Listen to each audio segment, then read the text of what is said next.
Good morning everyone. Welcome to PW Only IAS. दोस्तों, बात करें अगर हम द हिंदू के फ्रंट पेज की, तो यहाँ पर आप नोटिस कर पाओगे कि हमारे जो होम मिनिस्टर हैं अमित शाह जी, उनके द्वारा एक बात बोली गई है कि श्रीनगर के अंदर ना इस बार जो पोलिंग हुई है वो काफ़ी अच्छी हुई है। देखो, वैसे तो नंबर 37% ही है, पर अगर आप इसको पुराने इलेक्शन से कंपेयर करोगे ना, तो आप नोटिस करोगे कि उसमें एक अच्छा खासा इंक्रीज देखने को मिला है। एंड इनका यहाँ पे ये कहना है कि ये जो टर्नआउट है ना, ये कहीं न कहीं ये दिखाता है कि आर्टिकल 370 को हटाना अपने आप में एक अच्छा कदम था। बहुत सारे और भी पैरामीटर्स हैं, डेफिनिटली वॉयलेंस कितनी कम हुई, किस तरह से टेररिज्म कम हुआ, काफ़ी सारे पैरामीटर्स हमने काफ़ी अच्छा भी किया है। पर कुछ एक ऐसे पैरामीटर्स हैं जहाँ पर हम और भी अच्छे से इम्प्रूव कर सकते हैं। तो दोस्तों, डेट है आज की 15 मई 2024 एंड आप सभी का स्वागत है आज के प्रीलिम बूस्टर न्यूज़ डिस्कशन के अंदर। एक कोट से मैं आपको स्टार्ट करवाऊंगा। Give yourself permission to relax and rejuvenate. अब आप पूछेंगे, सर इस पर्टिकुलर कोट को आप क्यों लेके आए हो? देखो, इसके दो कारण हैं। पहला कारण तो है कि जब हम यूपीएससी की तैयारी करते हैं, तो कई बार कुछ बच्चे बहुत ज़्यादा जोश के साथ इसको तैयारी करते हैं। जोश होना कोई खराब बात नहीं है, पर उस चक्कर में कई बार क्या हो जाता है, बर्नआउट हो जाता है। ठीक है ना? And they after particular time realise कि यार पता नहीं क्या ही कर रहा हूँ, पढ़ने की कोशिश कर रहा हूँ पर मन नहीं लग रहा। वो अक्सर ना बर्नआउट वाली सिचुएशन आपके अंदर आ चुकी होती है।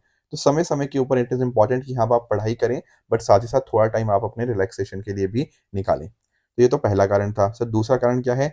देखो, दूसरे कारण ही मेजर कारण है कि मैं कोर्ट को आपके सामने लेकर आया हूँ। देखो, एक्चुअली मैंने खुद का नोट किया, तो मैंने नोट किया कि पिछले 8 महीने में मैंने एक भी बिल्कुल ब्रेक नहीं लिया हुआ है। तो मैंने भी डिसाइड किया है कि चलो अगले 3 से 4 दिन छोटी-सी मैं ब्रेक लूँगा, ठीक है ना? तो थोड़ा-सा आउट ऑफ स्टेशन जाने के लिए प्लान कर रहा हूँ। तो जो पारस सर होंगे, वो आपके साथ अगले 3 से 4 दिन कंटिन्यू करेंगे प्रीलिम बूस्टर की डिस्कशन, फिर उसके बाद मैं वापस से रिज़्यूम कर लूँगा। ठीक है? तो 2-3 चीज़ें थी स्पेशली 2024 के बच्चों की कि सर कब बाकी चीज़ें कब आएँगी? देखो, ये 2-3 चीज़ें प्लान में हैं और इनफैक्ट मैं जाने से पहले ये सारी चीज़ें करके भी जाऊँगा। इनफैक्ट गवर्नमेंट स्कीम्स तो ऑलरेडी हो भी चुका है। This will be shared very soon with you. उसके अलावा प्लेस इन न्यूज़ के बहुत सारे बच्चे डिमांड कर रहे थे नीचे कमेंट्स में, बहुत कमेंट आ रहे थे, तो आने वाले दिनों में ये भी आपको मिल जाएगा। मतलब रिकॉर्ड मैं आज कर दूँगा ताकि आपको आने वाले दिनों में मिल जाए। बाकी चीज़ें भी आपको यहाँ पे मिलती रहेंगी। तो जब भी ये चीज़ें अपलोड होंगी, मैं टेलीग्राम के ऊपर कॉरेस्पॉन्डिंग इनके लिए लिंक्स वगैरह शेयर कर दूँगा। तो आप वहाँ पर जाके आप जो भी अपडेट्स होंगे ना, वो आपको टेलीग्राम के ऊपर ही मिलते रहेंगे। दोस्तों, स्टार्ट करते हैं फिर अगले टॉपिक से, that is new Chabahar pact not exempt from Iran sanctions. पहले समझते हैं कि ये क्या मुद्दा है, फिर आएंगे यूएस के सैंक्शंस के ऊपर। देखो, हुआ क्या है कि भारत और ईरान के बीच में एक लॉन्ग टर्म एग्रीमेंट साइन हुआ है कि किस तरह से चाबार पोर्ट को ऑपरेट और मैनेज करना है। इसकी एक बार ना आप लोकेशन देखने की कोशिश कीजिए। यहाँ पर आपको चाहबार पोर्ट देखने को मिल जाएगा। This is in gulf of Oman. बहुत इंपॉर्टेंट पॉइंट जो आपको ध्यान में रखना है कि गल्फ ऑफ ओमान के अंदर आपको चाहबार पोर्ट देखने को मिलता है। बाकी आप नोटिस करो, भारत को तो कनेक्ट कर ही रहा है, plus at the same time Iran से होते होते आगे अफगानिस्तान तक भी पहुंच रहा है। तो ये अपने आप एक बड़ी अच्छी बात है। Plus at the same time यहाँ पर आपको पाकिस्तान का ग्वादर पोर्ट देखने को मिल जाएगा। तो ग्वादर पोर्ट के बिल्कुल नज़दीक में आपको ये चाबार पोर्ट देखने को मिल जाता है, जो कि ईरान के सिस्तान बलूचिस्तान प्रोविंस में लोकेटेड है। इससे देखो, ये पहला ईरान का फर्स्ट डीप वाटर पोर्ट है, जिससे कहीं न कहीं इंडिया और इसके बीच में रिलेशनशिप और बेहतर हो रहे हैं। अब इंडिया की इन्वॉल्वमेंट देखो 2002 में स्टार्ट हुई, जब डिसाइड किया गया कि इस तरह से इसको डेवलप किया जाएगा। 2016 में इंडिया, ईरान और अफ़गानिस्तान के बीच में एक ट्राइलेटरल एग्रीमेंट साइन होता है। Plus at the same time important बात जाननी ये ज़रूरी है कि चाबार पोर्ट में ना 2 डिस्टिंक्ट पोर्ट्स हैं, एक शहीद बेहेश्ती और दूसरा शहीद कलंतारी। इंडिया की जो इन्वेस्टमेंट है ना, वो शहीद बेहेश्ती पोर्ट के साथ रिस्ट्रिक्टेड है, मतलब हम यहाँ पे इन्वेस्ट किया है, इसमें नहीं किया। तो कल को वो आपको चाबार पोर्ट की जगह ना शहीद बेहेश्ती पोर्ट भी आपको मेंशन कर सकता है, तो ये चीज़ आपको पता होनी चाहिए। बाकी इंडिया की तरफ से जो इंडिया पोर्ट ग्लोबल लिमिटेड है, उसको 2015 में इनकॉर्पोरेट किया गया था ताकि ओवरसीज पोर्ट्स का डेवलपमेंट कर पाएँ। ठीक है? तो these were some of things. बाकी व्हीट वगैरह भी हमने अफ़गानिस्तान को भेजी है चाबार पोर्ट के माध्यम से। अब इस चाबार पोर्ट हमारे लिए बहुत इंपॉर्टेंट हो जाता है, क्योंकि कहीं न कहीं नेट रूट रेट्स के लिए हमारे लिए इंपॉर्टेंट है।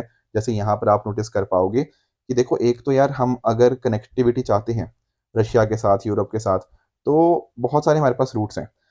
एक तो है ओल्ड रूट, जहाँ जैसा यहाँ पे लिखा हुआ है। एक ना हमने चाबार पोर्ट के माध्यम से एक नया रूट यहाँ पे बनाने की कोशिश करी है। राइट? आप लोग नॉर्थ साउथ ट्रांसपोर्ट कॉरिडोर के बारे में जानते होंगे। नॉर्थ साउथ ट्रांसपोर्ट कॉरिडोर के माध्यम से हो क्या रहा है ना, इंडियन ओशियन को पर्शियन गल्फ, कैस्पियन सी, इसके माध्यम से रशिया के साथ यहाँ पे जुड़ा गया है। अब फायदे देख लो। फ़ायदा ये है कि जब आप पुराने रूट से जाते हो वर्सेस आप नए रूट से जाते हो, तो एक तो 15 दिनों की सेविंग होती है, प्लस कहीं न कहीं ये जो रूट है, ये भी अपने आप में काफ़ी आपको छोटा देखने को मिल जाएगा। तो यानी कि टाइम की भी सेविंग, पैसे की भी सेविंग, ये सारे बेनिफिट्स यहाँ पे देखने को मिल जाते हैं। Plus at the same time ना चाबार पोर्ट की मदद से आप ये भी समझिए कि यहाँ पर आपके कुछ लैंडलॉक्ड रीजन्स हैं, कज़ाकिस्तान, उज़्बेकिस्तान, उनको कहीं न कहीं इंडियन ओशन के लिए गेटवे मिलता है। प्लस ईरान के लिए भी बेनिफिट्स हैं, क्योंकि आप नोटिस करो कि वेस्टर्न सैंक्शंस के समय एक एक्सेस मिलना, एक पोर्ट उनके साथ होना कहीं न कहीं बहुत मददगार है। बाकी इंडिया के लिए चाइना को काउंटर बैलेंस करने में मदद करता है। चाइना का जो बीआरआई प्रोजेक्ट है, बेल्ट एंड रोड इनिशिएटिव, उसको कहीं न कहीं टैकल करने के अंदर चाबार पोर्ट की बहुत इंपॉर्टेंट रोल है। बाकी डेफिनिटली बहुत ही स्ट्रेटेजिक लोकेशन है। इंडिया ने भी अच्छी खासी इन्वेस्टमेंट यहाँ पे कर रखी है। Plus at the same time हमारे जो टाइम का सेविंग यहाँ पे मैंने आपको बता ही दिया। अब ये जो मुद्दा था, ये मुद्दा क्या है? देखो, आप जानते होंगे ना, यूएसए ने ईरान के ऊपर डिफरेंट डिफरेंट तरह के सैंक्शंस लगा रखे हैं। सही बात है। अब 2018 में क्या हुआ था, 2018 में ना इंडिया के इस प्रोजेक्ट को स्पेशल एग्जाम्पशन मिला था यूएसए से कि यहाँ पर सैंक्शन इसके ऊपर नहीं लगाए जाएंगे। पर अभी यूएसए ने बोला है कि ये जो 10 साल का एग्रीमेंट हुआ ना इंडिया और ईरान का, ये उसको बहुत ही केयरफुली देख रहे हैं एंड यहाँ पर हो सकता है कि सैंक्शंस भी यहाँ पे लगाए जाएं। तो ये एक बड़ी चिंताजनक विषय हमें देखने को मिल रहा है आज के समय। देखना पड़ेगा आगे फ्यूचर में कि क्या इसके रिगार्डिंग सैंक्शंस लगते हैं, नहीं लगते। That is something to be seen in the future. दोस्तों, अगले टॉपिक की तरफ आगे आते हैं, that is GIS maps of highways. पहले मैं आपको जीआईएस समझाता हूँ कि होता क्या है। जीआईएस का अर्थ होता है ज्योग्राफिक इन्फॉर्मेशन सिस्टम। देखो, वर्ड आ गया ज्योग्राफिक इन्फॉर्मेशन, तो इसका ना आप नाम से ही आइडिया लगा सकते हो। देखो, अर्थ की जो सरफेस पोजीशन होती है, जो भी डेटा होता है सरफेस पोजीशन का, चाहे वो लोकेशन हो गया, longitude, latitude, address, pin code, ये सारी चीज़ें इसके अंतर्गत आ जाती हैं। अब इसमें मैपिंग और डेटाबेस कैपेबिलिटीज़ को यहाँ पे कंबाइन किया जाएगा। तो यहाँ पर क्या होगा, अर्थ की सरफेस के जो भी डेटा है, उसको आप कैप्चर, स्टोर, चेक और डिस्प्ले कर पाओगे। एंड अकॉर्डिंगली उसके हिसाब से फिर आप अलग-अलग तरह की लोकेशन इन्फॉर्मेशन आपके सामने आ पाएगी। तो उसको आप यूटिलाइज़ कर पाओगे उस डेटा को। फॉर एग्ज़ाम्पल, आपके पास ये डेटा आ गया, तो डेटा के माध्यम से आप क्या कर सकते हो? यार, कल को ना कहीं पर कुछ इमरजेंसी सिचुएशन आ गई, तो वहाँ पे कुछ रिस्पॉन्स करना हो, तो अगर आपके पास लोकेशन स्पेसिफिक डेटा हो, तो बहुत आराम से आप उसको कर पाओगे। Plus at the same time कल को कुछ डिज़ास्टर मैनेजमेंट में आपकी ये मदद कर सकता है। इस तरह से ना बहुत सारे बेनिफिट्स हो सकते हैं। कई बार ना हमारी सड़कों के ऊपर बहुत ही टर्न्स वगैरह अचानक से होते हैं, कुछ साइनेज वगैरह खराब हो चुके होते हैं, कुछ ब्रिजेस वगैरह होते हैं, वो सारा जानकारी आपको एक ही जगह मिल जाएगी, राइट? तो कल को प्लानिंग के अंदर, डिज़ाइन के अंदर, मेंटेनेंस के अंदर, ये सारी चीज़ों के अंदर मदद हो पाएगी। तो ये फ़ोकस है आपके जीआईएस का। अब यहाँ पर क्या हुआ है, यहाँ पे आप नोटिस करो और भी चीज़ें हैं, स्प्रेडशीट, टेबल्स, ये सारा चीज़ें कंबाइन हो जाएगी। बेसिकली डेटा कंबाइन हो जाएगा। बाकी इस डेटा को मोबाइल ऐप के माध्यम से भी यूज़ किया जा पाएगा, तो डिसीजन मेकिंग के अंदर मदद होगा। तो अभी क्या बोला है ना ministry of road transport and highways ने, उसने बोला है आपकी national highway authority of India, NHAI, border road organisation and NHIDCL, national highways and infrastructure development corporation को, कि आप लोग ना अपनी-अपनी ज्यूरिसडिक्शन को मार्क करो। मतलब कि कौन से एरिया में आप ऑपरेट कर रहे हो, कौन से एरिया किसका है, कौन से एरिया के अंतर्गत किसके अंतर्गत आता है। उसके माध्यम से क्या होगा ना, हर किसी की रिस्पॉन्सिबिलिटी एरियाज़ को डिफाइन किया जा पाएगा एंड कल को कुछ भी गड़बड़ होती है तो हम उसके रिगार्डिंग प्रॉपर एक्शन ले सकते हैं। तो सारा इस तरह से जीआईएस मैप क्रिएट किया जाएगा for all the Indian national highways. ये है focus GIS maps of highways का। ठीक है? यहाँ पर आप नोटिस कर पाओगे analysis, apps, careers, data, system, software, ये सारा जीआईएस के अंतर्गत आ जाता है। नेक्स्ट हमारा टॉपिक है डब्ल्यूटीओ की लिमिट्स के बारे में। देखो, यूएसए और ऑस्ट्रेलिया ने ना इंडिया के ऊपर एलिगेशंस लगाया है कि इंडिया जो अपने शुगरकेन फार्मर्स को सब्सिडी दे रहा है ना, वो कहीं न कहीं ग्लोबल ट्रेड नॉर्म से एक्सीड कर रहा है। क्या मतलब है इस चीज़ का? देखो, पहले मैं आपको थोड़ा-सा डब्ल्यूटीओ के बारे में एक्सप्लेन करने की कोशिश करता हूँ। डब्ल्यूटीओ आप जानते हो, वर्ल्ड ट्रेड ऑर्गेनाइजेशन। कहीं न कहीं पूरी दुनिया में ट्रेडिंग अच्छे से हो पाए, इंटरनेशनल ट्रेड, उसको रेगुलेट करने का, उसको फैसिलिटेट करने का काम किसका? डब्ल्यूटीओ का ही रहता है। 1995 में इसका जन्म होता है। पहले गैट था हमारे पास, बट उसकी जगह पे ऊपर डब्ल्यूटीओ आता है अंडर द मैराकेश एग्रीमेंट। ये चीज़ें आप सब लोग जानते होंगे, आपने इकोनॉमिक स्टैटिक में पढ़ा भी हुआ है। अब यहाँ पर आप नोटिस करिए, एक ना इसके अंतर्गत एक डी मिनिमिस क्लॉज आपको देखने को मिल जाएगा। ये क्या होता है? देखो, ये होता है कि जैसे एम्बर बॉक्स सब्सिडीज वैसे तो ट्रेड डिस्टॉर्टिंग होती हैं, पर उनकी भी ना एक लिमिट दे रखी है। लिमिट क्या है? लिमिट है आपकी 5% किसके लिए? डेवलप्ड के लिए। एंड आपकी 10% लिमिट है आपकी डेवलपिंग के लिए। ये लिमिट इसलिए लगाई गई है ताकि ना ट्रेड डिस्टॉर्टिंग जो चीज़ें होती हैं, उनके ऊपर हम एक कंट्रोल कर पाएँ एंड ऐसा नहीं होना चाहिए कि सामने वाली कंट्री को उसका नुकसान हो। पर मान लो यार इससे भी ज़्यादा किसी ने दे दिया, तो उस केस में हमारे पास अभी के लिए ना पीस क्लॉज़ है। वैसे तो एक्शन लिया जाएगा अगर किसी ने लिमिट ब्रीच करी, पर अभी के लिए हमारे पास क्या है, पीस क्लॉज, जिसको 2013 में स्टैब्लिश किया गया था एज अ टेम्परेरी मेजर्स। इसके माध्यम से क्या होगा, अगर मान लो डेवलपिंग कंट्रीज ने 10% से ज़्यादा दे भी दिया तो उनके ऊपर कुछ एक्शन नहीं लिया जाएगा। That is the focus of peace clause. ठीक है, अब यहाँ पे फोकस यही था कि गवर्नमेंट्स को इंश्योर करना होगा कि ट्रेड डिस्टॉर्ट ना हो, प्रॉपर इन्फॉर्मेशन वगैरह प्रोवाइड करें, ताकि हम इसके लिए काम कर रहे हैं। अब हुआ पता क्या है, हुआ दरअसल में ये है कि यूएसए और ऑस्ट्रेलिया ने बोला कि इंडिया ने इस 10% की लिमिट को बहुत ज़्यादा ब्रीच कर दिया है। इनके हिसाब से तो 91 टू 100% हमने इस तरह से फूड प्रोडक्शन की वैल्यू के कॉरस्पॉन्डिंग सब्सिडी दी है, जो अपने आप में ट्रेड डिस्टॉर्टिंग हो जाता है। ऑलरेडी पहले भी इंडिया के ऊपर इस तरह के आरोप लगते रहे हैं। ब्राजील आप देख पाओगे, ऑस्ट्रेलिया, गौतमेला के देख पाओगे किस तरह से इन्होंने 2019 में भी इस तरह से इंडिया को बोला था कि इंडिया के जो सब्सिडीज इंडिया प्रोवाइड करता है वो अपने आप में ज़्यादा ट्रेड डिस्टॉर्टिंग होती हैं। अब इंडिया की अगर हम बात करें शुगर केन सब्सिडी की, तो आपको ध्यान में रखने वाली बात ये होगी कि इंडिया में ना हम देते हैं क्या, एफआरपी, या एफआरपी को फिक्स किया जाता है। एक्चुअल में क्या होता है, किसानों को ये इतना पैसा तो पे करना ही होता है बाय द शुगर फैक्ट्रीज, उसके हिसाब से एफआरपी होता है। इंपॉर्टेंट बात ध्यान में रखने वाली बात यह है कि ministry of agriculture and farmer welfare के अंदर जो आपको सीएसीपी देखने को मिलता है ना, commission for agriculture cost and prices, वो यहाँ पर रिकमेंड करता है कि एफआरपी कितना होना चाहिए। बहुत सारे फैक्टर्स वो देखता है, cost of production, recovery of rate of sugar, और भी बहुत सारे फैक्टर्स।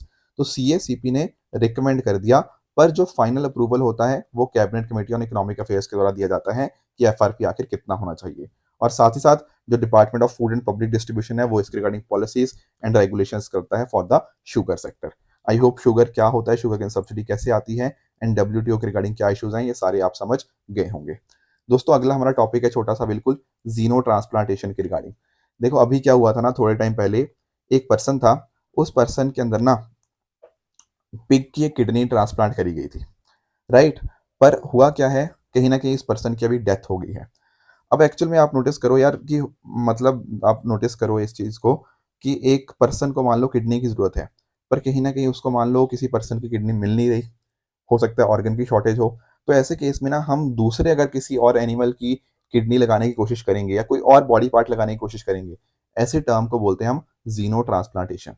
अब आपके दिमाग में एक सवाल आएगा कि सर हम पिग्स को ही यहाँ पे क्यों यूज़ कर रहे हैं।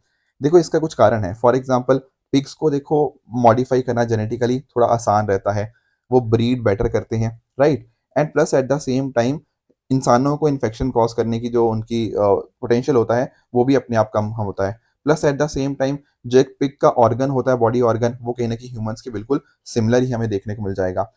अब यहाँ पर ना ये जो ट्रांसप्लांटेशन किया जाता है, इसके अंतर्गत ना क्या किया गया, जो एक शुगर मॉलिक्यूल है जिसका नाम है अल्फा जेल, इसको डिसेबल किया गया। एक्चुअल में क्या होता है, जो अल्फा जेल क्या है, एक तरह का मॉलिक्यूल है। ह्यूमंस के अंदर तो ये अल्फा जेल एब्सेंट होता है, पर पिग्स के अंदर ये चीज प्रेजेंट हमें देखने को मिल जाएगी। तो अगर मान लो ये इंसानों में भी आ जाता है, उससे कहीं ना कहीं ना बहुत ही सिवियर एक इम्यून रिएक्शन आ जाता है। तो इसको ठीक भी किया जाता है यहाँ पे, यानी कि इसको अल्फा जेल को यहाँ पे एक तरह से डिसेबल किया जाता है, इस पर्टिकुलर जीन को। तो ये कुछ पॉइंटर्स थे। आगे आने वाले फ्यूचर में अगर मान लो ये सक्सेसफुल होता है, अभी तो उतना सक्सेसफुल नहीं देखने को मिला, पर फ्यूचर में अगर मान लो जीनो ट्रांसप्लांटेशन सक्सेसफुल होता है तो अपने आप में बहुत अच्छी बात हो सकती है। नेक्स्ट हमारा टॉपिक है आर्मर्ड सेलफिन कैटफिश के बारे में। देखो CSIR, centre for cellular and micro molecular biology के स्टूडेंट्स के द्वारा या साइंटिस्ट के द्वारा यहाँ पर पाया गया है कि जो आर्मर्ड सेलफिन कैटफिश है, इसका spread 60% of water bodies of eastern Ghats में देखने को मिल रहा है। थोड़ा सा पहले इसके बारे में समझते हैं कि आखिर ये है क्या सेलफिन कैटफिश।